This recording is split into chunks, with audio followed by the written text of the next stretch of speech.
सबसे पहले तो good afternoon class, welcome to Edgelight online classes. आज हम बात करेंगे लास्ट हिस्ट्री के ऊपर बात कर रहे हैं, मेडिवल इंडिया के ऊपर बात कर रहे हैं। आज हम लोग मेडिवल हिस्ट्री के ऊपर बात कर रहे हैं और मेडिवल हिस्ट्री के ऊपर हम लोगों ने बात की थी दिल्ली सल्तनत की।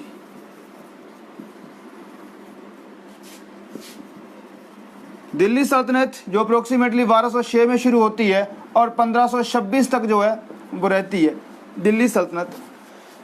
ठीक है, ये दिल्ली सल्तनत के ऊपर बात की थी। तो दिल्ली सल्तनत मतलब नाम बता रहा दिल्ली के आसपास का एरिया था। तो ऑटोमेटिकली जब दिल्ली सल्तनत रही थी, ठीक है, तो दो चीज़ें हुई कि दिल्ली सल्तनत 1526 तक रहती है और 1526 के बाद क्या होता है आपका 1526 में जब दिल्ली सल्तनत इब्राहिम लोदी होते हैं। हमने लास्ट लेक्चर में बात की थी कि जो इब्राहिम लोदी थे, इब्राहिम लोदी जो थे, ठीक है, वो हार जाते हैं फर्स्ट बैटल ऑफ पानीपत में। First battle of Panipat. Panipat की पहली लड़ाई में क्या मुगल डायनेस्टी जो इंडिया के अंदर रूल करती है, कब तक 1526 से लेकर 1857 तक रूल करती है। बीच में कई बार छूट जाती है, लेटर मुगल आ जाते हैं, तो उसके ऊपर बात करेंगे। लेकिन एक्चुअली में इतने से लेकर 1526 से लेकर 1850 तक 57 तक जो है वो इंडिया के अंदर रूल करती है।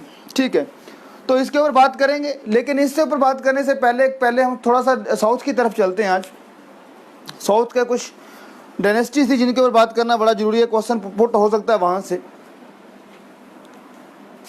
ठीक है, तो जब हम लोग साउथ की तरफ जाते हैं तो जब दिल्ली सल्तनत के अंदर तुगलक डायनेस्टी हुआ करती थी, किसके अंदर, ठीक है, आपको पता होगा खिलजी ने अप्रोक्सीमेटली पूरा साउथ इंडिया भी जीत लिया था, है ना। तैमूर, उसके जो था मलिक कफूर था, बरेंगल, है ना, सारे जीत लिए थे। तो ऑटोमेटिकली क्या, जब दिल्ली सल्तनत के अंदर तुगलक डायनेस्टी हुआ करती थी, कौन सी, तुगलक डायनेस्टी हुआ करती थी। तो तुगलक डायनेस्टी के टाइम एक जिसको हम बोलते हैं मैड किंग, एक पागल राजा आया था, एक मैड किंग आया था जिसका नाम था मोहम्मद बिन तुगलक। मोहम्मद बिन तुगलक, अगर आपको याद होगा तो मैंने करवाया था, इसका जो टाइम पीरियड था अप्रोक्सीमेटली 1325 एडी से लेकर 1350 एडी के बीच में था। 1325 एडी से लेकर 1350 एडी तक था। इसने कुछ बेवकूफ़ी वाले डिसीजन लिए थे। उसमें से एक डिसीजन इसका था shifting of capital. Shifting of capital करके क्या करना चाहता था, यह साउदर्न पार्ट के ऊपर रूल करना चाहता था, उसको कंट्रोल करना चाहता था। लेकिन ठीक है, ये दिल्ली से कैपिटल जो अपनी दौलताबाद जो है, जिसे देवगिरी के नाम से भी जाना जाता था पहले, दौलताबाद शिफ्ट करता है। ठीक है, तो दौलताबाद शिफ्ट करता है। तो बेसिकली क्या करना चाहता था इसने, क्योंकि इसने वरंगल को जीत लिया। वरंगल मतलब वरंगल डायनेस्टी हुआ करती, मैंने बताया, जिसका जो रूल कर रहे थे वरंगल के ऊपर काकतीयन डायनेस्टी हुआ करती थी। ठीक है, तो वरंगल को इन्होंने डिफीट करके इसका नाम चेंज किया था, जिसका नाम था सुल्तानपुर। तो सुल्तानपुर जो नाम था वो वरंगल का नाम चेंज किया, आंध्र प्रदेश के अंदर वरंगल, उसका नाम चेंज किया था सुल्तानपुर, काकतीयन डायनेस्टी। तो ऑटोमेटिकली क्या हुआ, तो इसको जीतने के लिए इन्होंने क्या किया, इसको, क्योंकि काकतीयन बहुत बड़ी डायनेस्टी हुआ करती थी आंध्र प्रदेश के अंदर। मैं बात करूं साउथ के अंदर सबसे फेमस डायनेस्टी हुआ करती थी काकतीयन डायनेस्टी। और काकतीयन डायनेस्टी को हरा के जब उन्होंने किया तो कवर करने की कोशिश की, उसको जीतने की कोशिश की। और इसी के टाइम पीरियड के अंदर दो लोग हुआ करते थे काकतीयन डायनेस्टी के अंदर। फिड्यूटरी काकतीयन डायनेस्टी जो मतलब वरंगल की डायनेस्टी, उसके दो फिड्यूटरीज हुआ करते थे, दो जमींदार हुआ करते थे, जिनका नाम था हरिहर एंड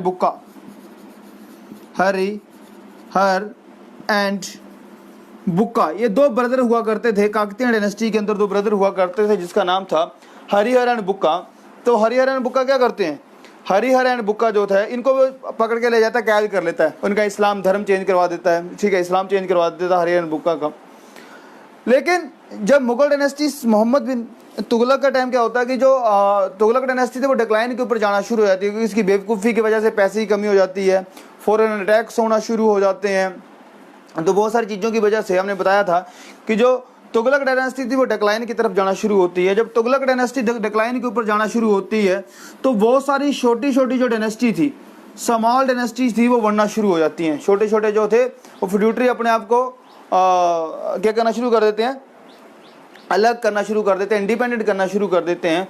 और इसी इंडिपेंडेंट की जगह बेसिकली मालवा वाला एरिया इंडिपेंडेंट हो जाता है, मेवाड़ वाला एरिया इंडिपेंडेंट होने की उस पर होता है, गुजरात वाला एरिया, ठीक है। तो बहुत सारे एरिया थे जो क्या आना शुरू हो जाते हैं, वो इंडिपेंडेंट होना शुरू हो जाते हैं। जब इंडिपेंडेंट होना शुरू होते हैं तो साउथ के अंदर बेसिकली, जब साउथ इंडिया की बात करूं तो साउथ इंडिया के अंदर दो इंपॉर्टेंट रूलर्स जो हैं वो डेवलप होते हैं, दो डायनेस्टी डेवलप होती हैं जिसके बारे में पूछा जाता है। एक थी आपकी बुहामनी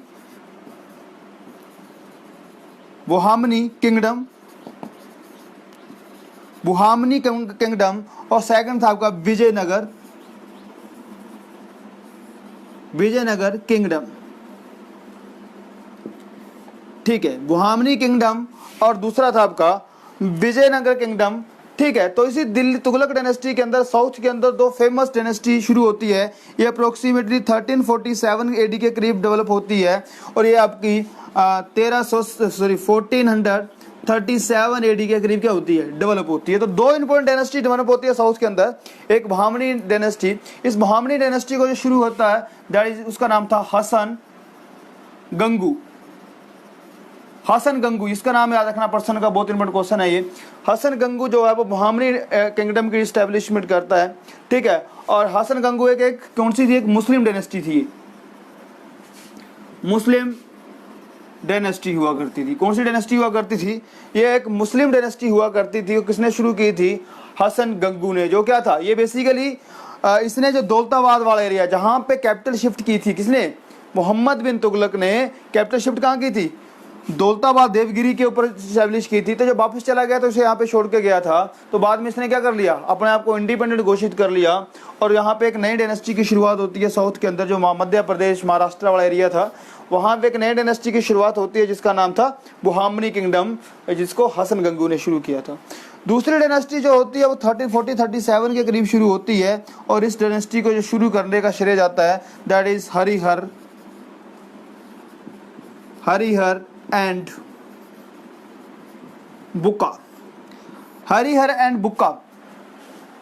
ठीक है। तो हरिहर एंड बुक्का जो थे वो इस डायनेस्टी को, कौन सी डायनेस्टी को, जो विजयनगर एम्पायर था, इसको स्टैब्लिश करते हैं साउथ के अंदर, ठीक है।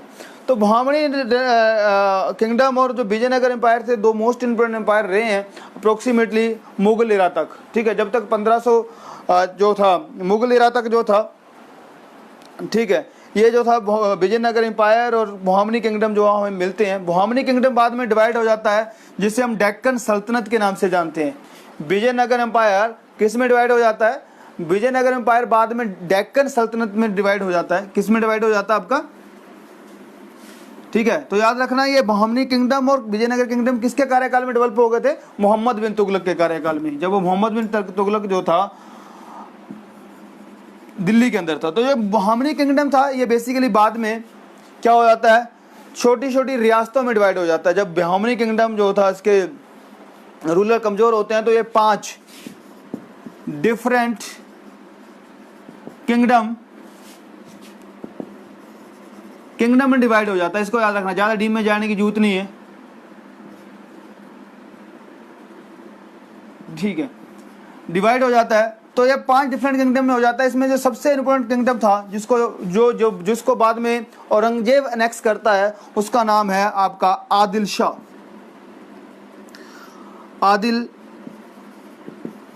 Shah dynasty kingdom, Adil Shah kingdom, और जिसे हम बोलते हैं Bijapur, kingdom of Bijapur kingdom, ठीक है। आदिल शाह किंगडम या जिसे बीजापुर किंगडम के नाम से भी जाना जाता है। तो याद रखना दिस आदिल शाह किंगडम, बीजापुर जो किंगडम था जिसमें ये सबसे इंपॉर्टेंट था, ये रूल करता है इंडिया साउथ के अंदर मैक्सिमम बाद में, और इसको बाद में फिर औरंगजेब एनेक्स करता है। कौन एनेक्स करता है, औरंगजेब जीता है इस किंगडम को। इस किंगडम के बारे में क्या याद रखना है, इस किंगडम के बारे में एक चीज़ सबसे इंपॉर्टेंट जो याद रखनी है, जो हमारे जितने भी टेस्ट पेपर के पॉइंट ऑफ व्यू से अगर मैं बात करूँ, क्वेश्चंस पॉइंट ऑफ व्यू से बात करूँ, इस आदिल शाह किंगडम के बारे में याद रखना है। बीजापुर, बीजापुर के अंदर कर्नाटका के अंदर क्या है, बीजापुर कहाँ पे, कर्नाटका के अंदर है ना, तो बीजापुर कर्नाटका के अंदर क्या है, ठीक है, आपको याद रखना है जो था इस बहामनी किंगडम का जो कैपिटल हुआ करता था, that is Gulbarga. Bahmani kingdom का कैपिटल क्या हुआ करता था, गुलबर्ग। और आदिल शाह किंगडम के बारे में आपको सिर्फ याद रखनी है, इसका एक राजा हुआ, सेकंड रूलर जिसका नाम था मोहम्मद आदिल शाह।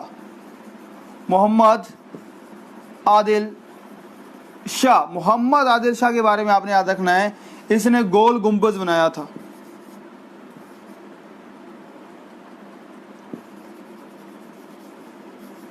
गोल गुंबज, इसको याद रखना है, बहुत इंपॉर्टेंट क्वेश्चन है पेपर के लिए कि जो गोल गुंबज बनाया था वो किसने बनाया था, that is built by Mohammed Adil Shah. तो गोल गुंबज किसने बनाया था आपका, तो Gol Gumbaz is built by Mohammed Adil Shah. इस मोहम्मद आदिल शाह के द्वारा गोल गुंबज बनाया गया। इस बीजापुर किंगडम के बारे में ये बहुत इंपॉर्टेंट क्वेश्चन है पेपर के लिए, जो पूछा जाता है, खासकर एचपी के एग्जाम बोलूँ तो पूछा जाता है कि गोल गुंबज किसने बनाया था। ठीक है, तो इस किंगडम के बारे में कुछ ज़्यादा नहीं, बस इतना याद रखना है जो इसके इंपॉर्टेंट है कि बहामनी जो किंगडम था, उस किंगडम को जो बाद में 5 डिफरेंट रियासतों में डिवाइड होता है, जैसे अहमदनगर, बीजापुर, ठीक है, बरेली वगैरह वगैरह ना, तो 5 डिफरेंट रियासतों में किंगडम में डिवाइड होता है, जिसे हम डेक्कनी सल्तनत, डेक्कन सल्तनत भी के नाम से भी जाना जाता है। डेक्कन सल्तनत के नाम से भी जाना जाता है। किसके नाम से जाना जाता है, डेक्कन सल्तनत के नाम से भी जाना जाता है।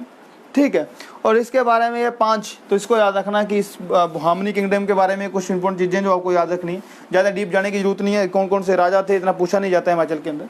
ठीक है, लेकिन इतना याद रखना कि बहामनी किंगडम जो था वो किसने शुरू किया था, that is establish by Hasan Gangu. और बाद में 5 डिफरेंट किंगडम में डिवाइड होता है, जिसमें सबसे इंपॉर्टेंट किंगडम था that is Bijapur kingdom of Bijapur, जिसको एस्टैब्लिश किया था आदिल शाह, जिसे आदिल शाह किंगडम के नाम से भी जानते हैं।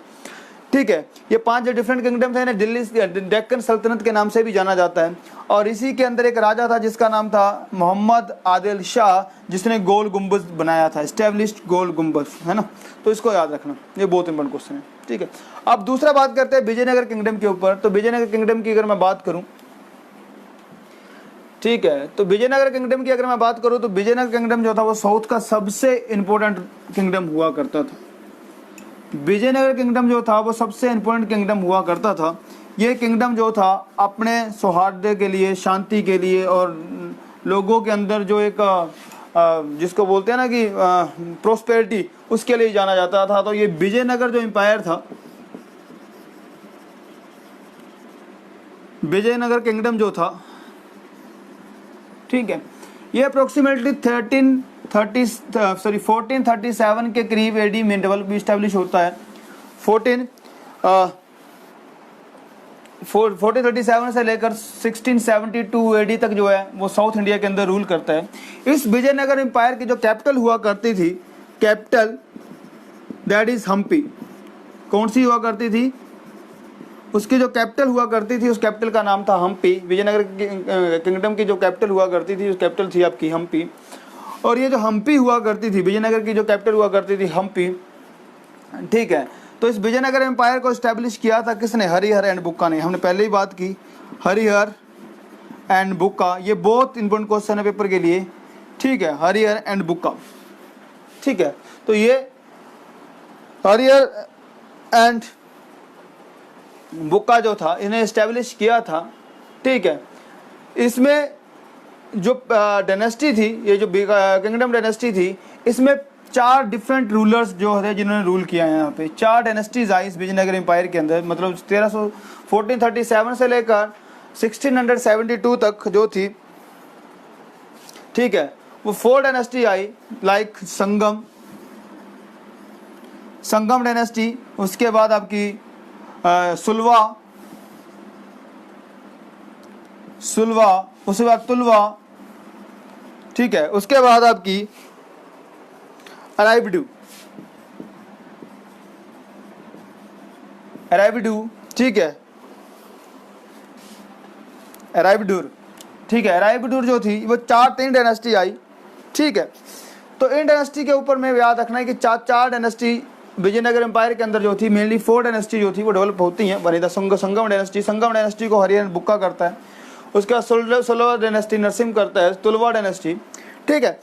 लेकिन इन डायनेस्टी के अंदर आपको जो सबसे इंपॉर्टेंट याद रखना है, इससे संगम के ऊपर तो मैंने बताया हरियाणा बुक्का थे, और संगम डायनेस्टी के जब बुक्का थे देवराय वन, देवराय का इंपॉर्टेंट राजा याद रखना। संगम के अंदर जिस राजा का नाम याद रखना देवराय, देवराय इंपॉर्टेंट रूलर था। देवराय ने किया गया था, इसने अपने आप की जो आर्मी थी उसको मॉडर्नाइज, पहली बार जो साउथ के अंदर आर्मी मॉडर्नाइज करने का श्रेय जाता है, आर्मी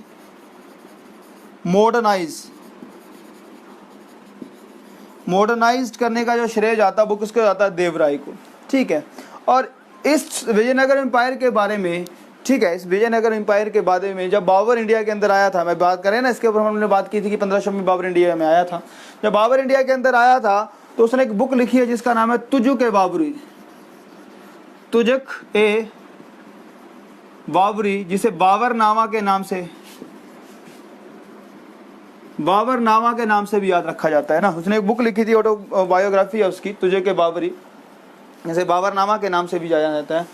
उसने वहाँ पे अपने 2 एम्पायर के बारे में, 2 किंगडम के, इंडिया के 2 किंगडम के ऊपर में बहुत इंपॉर्टेंट चीज़ें लिखी हैं। वन इज द मेवाड़, ठीक है, मेवाड़, और दूसरा विजयनगर। मेवाड़ के अंदर राणा सांगा के बारे में, और विजयनगर के अंदर कृष्ण देव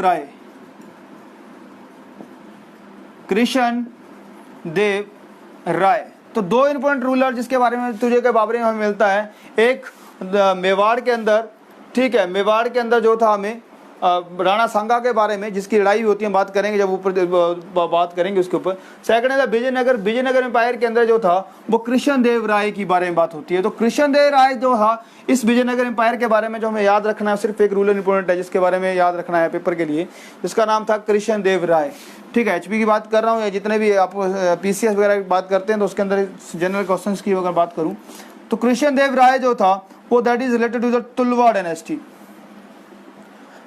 कृष्ण देव राय जो था वो किस डायनेस्टी से था, तुलवा डायनेस्टी, ठीक है। तो तुलवा डायनेस्टी जो था, कृष्ण देव राय सबसे इंपॉर्टेंट रूलर हुआ करता था, ठीक है। तुलवा डायनेस्टी कृष्ण देव राय जो था अप्रोक्सीमेटली 1509 में रूल करता है, 1509 से लेकर 1529 तक अप्रोक्सीमेटली 20 साल रूल करता है ये, ठीक है। 1509 से लेकर 1529 तक रूल करता है। तो ये बहुत इंपॉर्टेंट रूलर था, ठीक है, क्या का विजयनगर एम्पायर का कृष्ण देव राय। इसके बारे में कुछ इंपॉर्टेंट चीजें हैं जो को याद रखनी है पेपर पॉइंट ऑफ व्यू से, जो क्वेश्चन पुट होते हैं कि कृष्ण देव राय के टाइम क्या था इंडिया के अंदर। कृष्ण देव राय के टाइम क्या था, कृष्ण देव राय जब रूलर बना उसका अपना विजयनगर एम्पायर के अंदर, जब तुलवा डायनेस्टी के लिए कृष्ण देव राय रूलर बना कब 1509 से लेकर 1529 में, तब इंडिया के अंदर पुर्तगीज आ गए थे।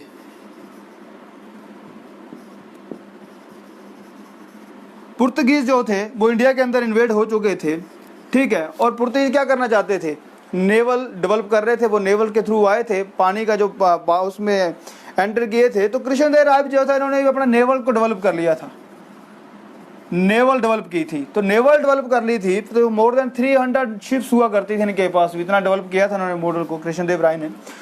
तो पुर्तगीज जो उस टाइम जो था, जो गोवा वाला एरिया था, गोवा वाला एरिया जो था, उस एरिया के ऊपर जो थे बीजापुर, मैं बताया ना कि बीजापुर जो था, बीजापुर क्या था, डेक्कनी किंगडम का इंपॉर्टेंट, डेक्कन जो था वो डेक्कन जो सल्तनत थी उसका इंपॉर्टेंट किंगडम हुआ करता था।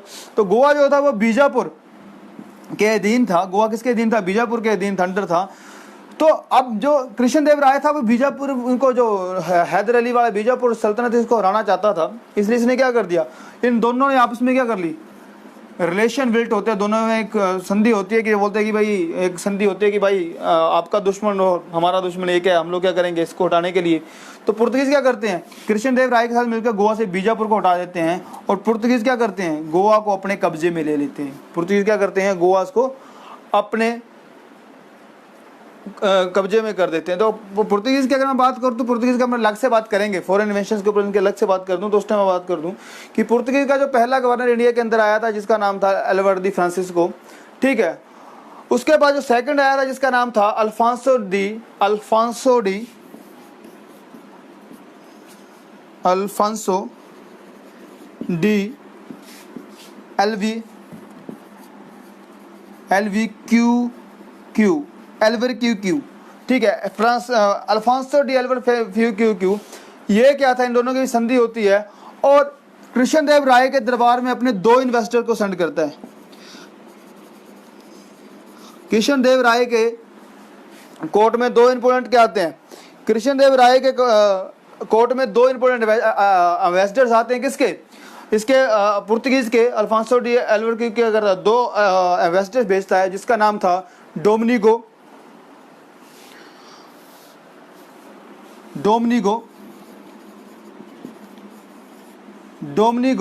एंड, ठीक है, डोमिनिगो एंड दुकाटे बारबोस,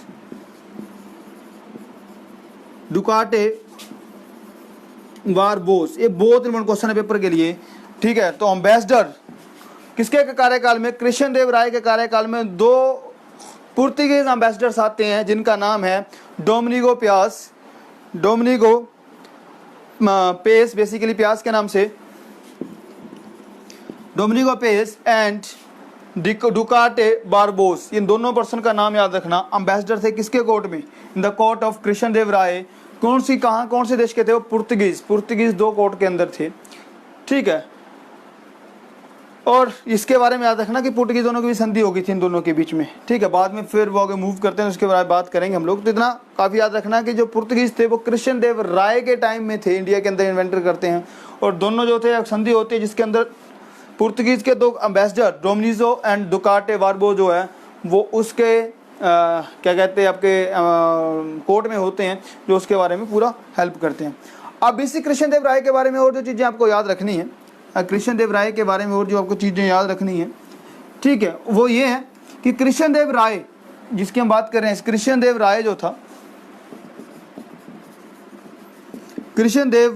था इसने अपने कोर्ट में क्या कर रखा था, दिग्गज, जैसे ना नवरत्न रखे थे किसने, अकबर के टाइम में नवरत्न हुआ करते थे, चंद्रगुप्त सेकंड, जिसे विक्रमादित्य चंद्रगुप्त विक्रमादित्य, तो उसके कोर्ट में भी क्या कहते रत्न हुआ करते थे। तो उसी तरह कृष्णदेव ने अपने कोर्ट के अंदर जिसे कहा जाता अष्ट दिग्गज,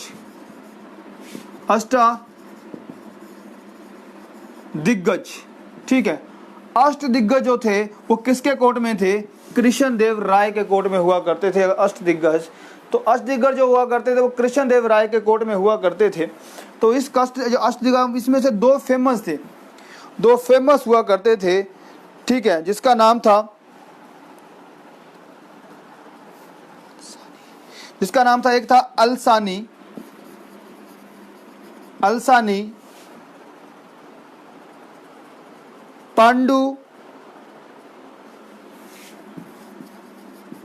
पांडुनगा, अलसानी पांडुनगा, ठीक है। ये तेलुगु, बेसिकली जितने भी थे पोइट थे, ये कौन थे, सारे के सारे पोइट हुआ करते थे। कृष्णदेव राय के टाइम में बहुत डिफरेंट लैंग्वेजेस के अंदर क्या हुआ, डिफरेंट जो पोइट थे वो डेवलप हुए, उन्होंने राइटिंग लिखी, चाहे तेलुगु हो, संस्कृत हो, तमिल हो, ठीक है, बहुत सारे डिफरेंट टाइप के जो पोइट सब हुआ करते थे, अष्ट दिग्गज कहा जाता था। और अलसानी पांडुरंग एक पर्सन हुआ करता जिसे मनु चरित्रम लिखी है, क्या लिखी है, मनु चरित्रम, ठीक है। मनु चरित्रम जो है वो किसने लिखी है, अलसानी पांडुरंग ने लिखी है, ठीक है। और इसे आंध्रा कविता पितामह भी कहा जाता है, क्या कहा जाता है, आंध्रा कविता पितामह, आंध्रा कविता पितामह किसे कहा जाता है, अलसानी पांडुरंग को, ठीक है। दूसरा जो फेमस था जिसका नाम था तेनालीराम का नाम तो सभी ने सुना होगा, है ना,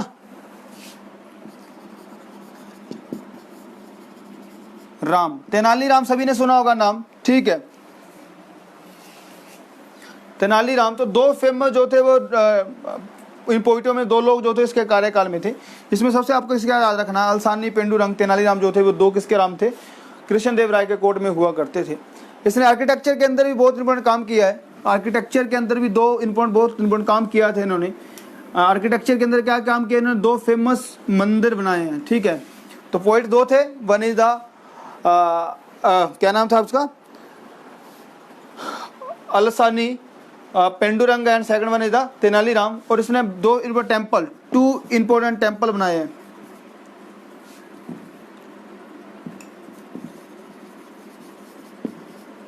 दो इंपॉर्टेंट टेम्पल बनाए हैं, ठीक है।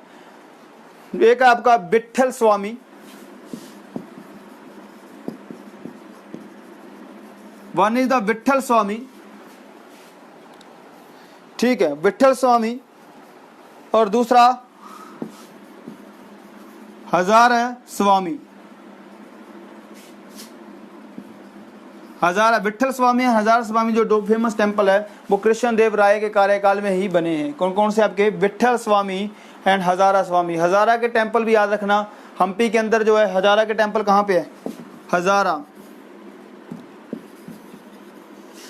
टेम्पल कहाँ पे आपके, हजारा के जो टेम्पल है वो कहाँ पे आपके, वो सारे के सारे जो टेम्पल है वो कहाँ, हम्पी में। एंड हम्पी आपको मैंने बता दिया, 50 रुपये का नोट देखना उसके ऊपर है हजारा के, मतलब हम्पी जो है वो उसके बारे में। तो हम्पी जो है विजयनगर कैपिटल हुआ करती थी, ठीक है। और हजारा के जो टेम्पल है वो आपकी विजयनगर एम्पायर के द्वारा ही बनाए गए हैं, ठीक है। हजारा जो था वो पहले क्या नाम था उसका, देवराय फर्स्ट के द्वारा जो हजारे टेम्पल उसकी स्थापना की गई थी। उसके बाद फिर विट्ठल स्वामी और जो था वो कृष्ण देव राय ने इन टेम्पल की जो थी वो इस्टेब्लिशमेंट की,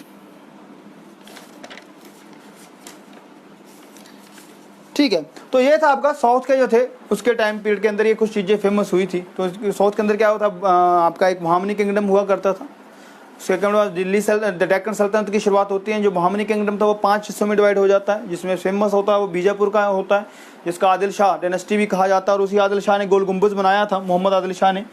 और उसके बाद आपका विजयनगर एम्पायर था जो प्रोस्पेरिटी के लिए फेमस था, उन चीज़ों के लिए फेमस था, ठीक है। तो ये सब चीज़ें थी। अब फिर थोड़ा साउथ की तरफ, नॉर्थ की तरफ चलते हैं। नॉर्थ की तरफ जब हम लोग मूव करते हैं तो क्या हो रहा है, 1526 के करीब आते आते 1526 के करीब आते आते हुआ गया, 1526 के करीब आते आते, ठीक है, जो लोधी डायनेस्टी है वो डिक्लाइन के भी चली जाती है और बैटल ऑफ पानीपत होती है ना, अप्रैल 1526, जिसको 20 अप्रैल के नाम से भी जाना, 20 अप्रैल हुआ करती है। 20 अप्रैल 26 के अंदर, 20 अप्रैल 1526 को क्या होता है, बैटल ऑफ पानीपत होती है। बैटल ऑफ पानीपत होती है। और ये जो बैटल ऑफ पानीपत होती है वो बेसिकली इब्राहिम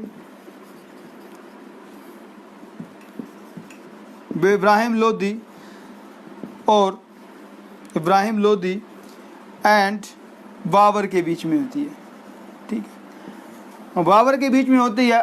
और बाबर पहली बार गन पाउडर एंड कैनन, जो कैनन होती हैं उनका यूज़ करता है। पहली बार बाबर किसका यूज़ करता है, कैनन और गन पाउडर का यूज़ करता है इब्राहिम लोदी के अगेंस्ट। और इब्राहिम लोदी की अप्रोक्सीमेटली 80,000 की सेना का होती है, 80,000 लोग इसके अंदर होते हैं और 12,000 जो होते हैं वो बाबर के पास होते हैं। फिर भी जो होता है वो बाबर इब्राहिम लोदी को हरा देता है और क्या करता है, दिल्ली के अंदर एक नई डायनेस्टी की शुरुआत करता है जिसे हम बोलते हैं मुगल, ठीक है। तो क्वेश्चन आ जाता है कि मुगल नाम या किस तरीके से होता है, तो उसके बारे में हमें बाबर के बारे में थोड़ा सा ज्ञान पता होना चाहिए कि बाबर कौन था, कहाँ से आता है, ठीक है, और क्यों आता है, कहाँ से आता है, क्या करता है और क्यों आता है। तो इस तरीके से जो था बाबर के बारे में थोड़ा सा हम लोग पढ़ लेते हैं, ठीक है। तो बाबर के ऊपर जब पढ़ने की कोशिश करते हैं तो बाबर के बारे में हमें पता लगता है कि जो बाबर था वो बेसिकली मंगोल रीजन का था। बाबर के बारे में पता जब पढ़ने जाते हैं तो बाबर के बारे में पता लगता है कि बाबर जो था वो फरजाना काबुल के पास फरजाना जो था अफगानिस्तान काबुल के पास एक जगह है, वहाँ का राजा किंग हुआ करता था। वहाँ का क्या हुआ करता था, किंग हुआ करता था। उसके बारे में थोड़ा और पीछे थोड़ा जानकारी कि राजा कैसे बना, तो हमें पता लगता है कि ये जो था ये मंगोलों से जो था रिलेट करता था। ये तैमूर और चंगेज़ खां की फैमिली से था। तैमूर एंड चंगेज खान, या नाम सुना है। मंगोल जो थे चंगेज खान और तैमूर, इनकी फैमिली से हुआ करता था। तैमूर और किसकी फैमिली से हुआ करता था? मंगोलों की फैमिली से हुआ करता था। तो ऑटोमेटिकली ये अपनी जागीर समझता था, क्योंकि इनके जो पूर्वज थे उन्होंने दिल्ली के अंदर इन्वेड किया था, तो इंडिया को इन्वेड किया था, क्योंकि इंडिया को सोने की चिड़िया से कहा जाता था। बहुत सारे, आपको पता है, तैमूर जब इंडिया के अंदर 1398 में से लेकर इंडिया में अंदर आता है तो बहुत सारी लूट पाट करके ले जाता है, और जब ले वापस जाता है, ठीक है, वापस जाता है तो ईस्ट सेंट्रल एशिया के अंदर समरकंद जो कभी मंगोलों की कैपिटल हुआ करती थी, समरकंद, वहाँ पे जाके बहुत बड़े बड़े महल बनाता, बहुत डेवलप करता है। ऑटोमेटिकली जब पैसा आएगा, लगता है पता है कहाँ से आएगा, तो दूसरे आदमी के दिमाग में क्या क्यूरियोसिटी पैदा होती है कि भाई मुझे भी उस चीज़ को अचीव करना है। अब होता क्या है, इसके बाबर के दिमाग में चीज़ आनी नहीं थी। आने का कारण क्या था कि जो समरकंद था, इसके ऊपर उज्बेक, समरकंद है कहाँ वैसे? उज्बेकिस्तान में है। समरकंद कहाँ पे है? उज्बेकिस्तान में है। तो उज्बेक जो थे, समरकंद के ऊपर उज्बेकों का क्या हो जाता है? रूल हो जाता है समरकंद के ऊपर, और ये बाबर को वहाँ से भगा देते हैं। जब बाबर को भगाते हैं तो बाबर जो राजा बनता है फरजाना का, ठीक है, फरजाना का बाबर राजा बनता है। तो फरजाना इसको वहाँ से, जब ये 12 साल का उम्र में राजा बनता है, तो उसको ना, इसका जो अंकल होता है, जो चाचा होता है, उसको क्या करता है? उसको भगा देता है। जब इसको भगा देता है तो ऑटोमेटिकली ये फैमिली डिस्टर्बेंस के बाद दोबारा से लड़ाई करता है, और बाद से फिर दोबारा से क्या बनता है? उस अंकल को हराने के बाद वो फरजाना का और फरजाना के ऊपर रूल करना शुरू करता है। तो ऑटोमेटिकली होता क्या, जब फरजाना के ऊपर ये रूल करना शुरू होता है, तो फरजाना अफगानिस्तान के अंदर है, ऑटोमेटिकली इतनी सोर्सेस नहीं थे, पैसे की कमी थी, बहुत सारी चीज़ें हो रही थी। तो इसके दिमाग में इसको अपने तैमूर जो उसके पूर्वज हुआ करते थे, उनकी स्टोरीज जो थी, इसको बड़ी क्यूरियोसिटी क्रिएट कर रही थी इंडिया को, ठीक है। लेकिन फिर भी इंडिया का आने से पहले इसका कोई उम्मीद नहीं थी। क्या करना चाहता था ये? समरकंद के ऊपर दोबारा से अटैक करना चाहता था, क्योंकि ऑलरेडी रिचेस्ट हो चुका था, एक अच्छा किंगडम बन चुका था। लेकिन इसने 12 बार आक्रमण किया उसके ऊपर, समरकंद के ऊपर, 12 बार हार गया ये, ठीक है, हार गया। तो ऑटोमेटिकली क्या था, तो इसने दूसरी तरफ ईरान के ऊपर आक्रमण करने की कोशिश की। ईरान के ऊपर जो थे वो सफदेनिया एक डायनेस्टी हुआ करती थी, वो रूल कर रही थी। सफदेनिया डायनेस्टी क्या करती है, वो भी इसको स्ट्रॉन्ग हुआ करती थी। तो इसके पास कोई चारा नहीं चल रहा था कि क्या करे, क्योंकि वो वहाँ से बाहर निकलना चाहता था। अफगानिस्तान के अंदर क्या है, नेचुरल रिसोर्स इतने हैं नहीं है, ठीक है, या तो ड्राई फ्रूट से उन चीज़ों की सब हो रहा था। तो इसने क्या किया, अब एक मौका ढूंढ रहा था। अब इंडिया की तरफ आने के लिए एक मौका ढूंढ रहा था। और इंडिया के अंदर जब मौका ढूंढ रहा था तो मौका दिया इब्राहिम लोदी ने। मौका किसने दिया? इब्राहिम लोदी ने क्या किया, इसको मौका दिया। किस चीज के लिए? इंडिया में आने के लिए। इब्राहिम लोदी ने क्या किया, इसको मौका दिया इंडिया में आने का। मौका कैसे दिया? इसके जो नोवेल हुआ करते थे, नोवेलों को उन्होंने क्या करना शुरू कर दिया, तंग करना शुरू कर दिया। अब इसके जो नोवेल थे इससे बहुत ज्यादा दुखी थे, और इन्हीं नोवेलों में से एक नोवेल हुआ करता था जिसका नाम था दौलत खां लोदी। दौलत खां लोदी जो था गवर्नर ऑफ लाहौर। कहाँ का गवर्नर था? लाहौर का गवर्नर हुआ करता था दौलत खां लोदी। तो ऑटोमेटिकली इससे बहुत दुखी, इसकी इंसल्ट वगैरह की थी इसको, मतलब तो ऑटोमेटिकली क्या था, दौलत खां लोदी से पूरा अगेंस्ट हो चुका था। तो इसके खत्म करने के लिए ये किसका टाइप करता है? Daulat Khan Lodi type with the Babur. Daulat Khan Lodi किसका टाइप करता है? दौलत खां लोदी बाबर के साथ टाइप करता है, और बाबर क्या करता है, वो इंडिया के ऊपर अटैक करने के लिए राजी हो जाता है, ठीक है, इंडिया के अंदर अटैक करने के लिए राजी हो जाता है। जब अटैक करना शुरू होता था ऑटोमेटिक इब्राहिम लोदी के हारने के बड़े सारे कारण थे। एक तो जो फ्यूड्यूटरीज थे इसके, वो इसके अगेंस्ट थे, उन्होंने लड़ा नहीं, वो मजे ले रहे थे। मेवाड़ राजपूत किंग थे, वो भी इसके अगेंस्ट थे, ठीक है। उसके बाद इसका खुद के नोबल इसके अगेंस्ट थे, तो इसका किसी ने साथ नहीं दिया था, कि इसके नोबल ने भी साथ नहीं दिया। इस वजह से जब बाबर 1526 में इसके ऊपर अटैक करता है, तो इतनी बड़ी सेना होने के बावजूद भी इब्राहिम लोदी हार जाता है, ठीक है। जब इब्राहिम लोदी हार जाता है, और बेसिकली क्या था कि जो जितना भी दौलत खां लोदी क्या समझ रहा था कि भाई ये इसका राजपाट कहाँ है, फरजाना में है, इंडिया के करेगा क्या, ये चाहे 1-2 साल रहेगा, उसके बाद वापस चला जाएगा, तो हमारा भी काम सर जाएगा, हम लोग बाद में राजा बन जाएंगे। तो सभी अपने अपने तरीके से सोच रहे थे। लेकिन बाबर जो था वो, क्योंकि उसको बहुत सारा, समझे ना, बहुत सारी लड़ाइयाँ लड़ी थी उसने, वो सब चीज़ें देखी थी, तो उसको इंडिया के ऊपर वैसे रूल करना था, ठीक है। तो उसने अपने आप को शहनशाह हिंदुस्तान घोषित कर दिया। इस लड़ाई के बाद उसने क्या कर दिया, शहनशाह हिंदुस्तान घोषित कर दिया, और अपनी जो कैपिटल थी वो दिल्ली के अंदर, मतलब दिल्ली के अंदर जो था वो रूल करना शुरू कर देता है। अब जब दिल्ली के अंदर रूल करना शुरू करता है, ठीक है, आगरा के ऊपर बेसिकली, क्योंकि आगरा मेन हो गया था इब्राहिम लोदी के टाइम, आगरा को जो कैपिटल बना दिया गया था। तो आगरा वाला एरिया के ऊपर क्या था, जो आपका आगरा वाला एरिया के ऊपर, ठीक है, जो था आपका बाबर। बाबर जो है वो दिल्ली अपना मुगल डायनेस्टी की शुरुआत करता है। कौन सी शुरुआत करता है? मुगल की शुरुआत करता है। मुगल किंगडम जो है, मुगल डायनेस्टी, उसका रूल शुरू करता है कब? 1526 में। जब 1526 में रूल करता है तो इसको 3 लोगों से क्या करना पड़ता है? फाइट करनी पड़ती है, क्योंकि जब दिल्ली के अंदर शुरू ही होता है, रूल करना शुरू करता है, तो ऑटोमेटिकली क्या है, अब जो मेवाड़ के राजपूत थे, मेवाड़ के राजपूत थे, उसके बाद मालवा के अंदर जो थे वो मुस्लिम रूल था, ठीक है। उसके बाद आपके घाघरा के अंदर जो थे वो लोधी डायनेस्टी थी। तो ऑटोमेटिकली ये तीनों क्या करते हैं, अब क्योंकि उनको लगा कि बाबर यहीं स्टैब्लिश हो जाएगा, तो इसको क्या करना शुरू करते हैं, इसको हराने के लिए, इसको भगाने के लिए वो उसके ऊपर अटैक करते हैं, ठीक है। मेवाड़ जो अटैक करता है वो 1527, ये मालवा 1528 और ये 1529, ठीक है। ये 3 फेमस लड़ाइयाँ हैं जिसके बारे में क्वेश्चन पुट होता है। पहली लड़ाई होती है कि मालवा अटैक करता है इसके ऊपर बाबर के पास, और आगरा पहुंचने से कोई पीछे एक जगह जिसका नाम है खानवा, बैटल ऑफ खानवा कहा जाता है इसे, बैटल ऑफ खानवा जो था वो 1527 में होती है। 1527 में बैटल ऑफ खानवा में वो किसको हरा देता है? राणा सांगा को हरा देता है। और राणा सांगा की इस टाइम इसकी जो आर्मी थी बड़ी कमज़ोर हो गई होती है, तो कमज़ोर आर्मी डिमोटिवेटेड होती है, तो उसको लगता है कि कैसे जीता जाए। तो वो पहली बार जो बाबर अपने आप को गाजी की उपाधि देता है। कौन सी उपाधि? ये गाजी। तो बाबर जो है कुछ बैटल के लिए, बैटल ऑफ खानवा के लिए गाजी की उपाधि देती है, क्योंकि ये बेसिकली हिंदू था, तो अपने आप को जितने भी उसके जो सैनिक थे उनको बोलता है कि भाई मैं गाजी हूँ, आई एम द गाजी। और क्या करता है, और हम लोग क्या है, धर्म को करने के लिए अटैक करेंगे, हम लोग क्या करेंगे, जिहाद। पहली बार टर्म जिहाद का नाम दिया था इन्होंने। पहली बार जो टर्म थी बाबर ने जिहाद टर्म जो थी वो यूज़ की थी, जिहाद। तो हम क्या करने जा रहे हैं? जिहाद करने जा रहे हैं, धर्म की रक्षा करने के लिए जा रहे हैं। तो सारे के लोग क्या ऑटोमेटिकली इंडिया के अंदर आप लोग अभी देख सकते हो, जब धर्म की बात आते हैं तो सारे के सारे किस तरीके से है ना मोटिवेट और अट्रैक्ट होना शुरू कर देते, चाहे जो मर्जी हो, फिर चाहे सही और गलत कुछ नहीं हो, उस तरीके से सोचना शुरू कर देते। तो सेम विद गाजी, बाबर जब इंडिया के अंदर आता तो क्या करता है, खानवा की बैटल से पहले अपने सैनिकों को बोलता है कि आई एम द गाजी, और मैं क्या करने जा रहा हूँ, जिहाद करने जा रहा हूँ, मैं अपने धर्म को डेवलप करने के लिए जा रहा हूँ। तो इसलिए क्या करते हैं, वो सारे के सारे मोटिवेट होते हैं। और उस बैटल ऑफ खानवा के अंदर 1527 में राणा सांगा को हरा देते हैं, ठीक है।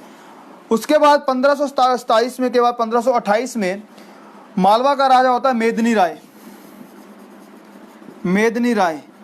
ठीक है। तो मेदिनी राय के साथ 1528 में बैटल होती है, इसका नाम है बैटल ऑफ चंदेरी,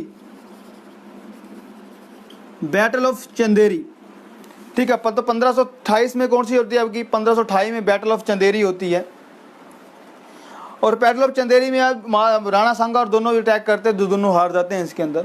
और तीसरी होती है लोधी। यहाँ पर मोहम्मद लोधी राजा होता था, मोहम्मद लोधी। तो जो मोहम्मद लोधी रूलर था वो क्या करता है, मोहम्मद लोधी जो अटैक करता है, जिसे हम बोलते हैं बैटल ऑफ घाघरा,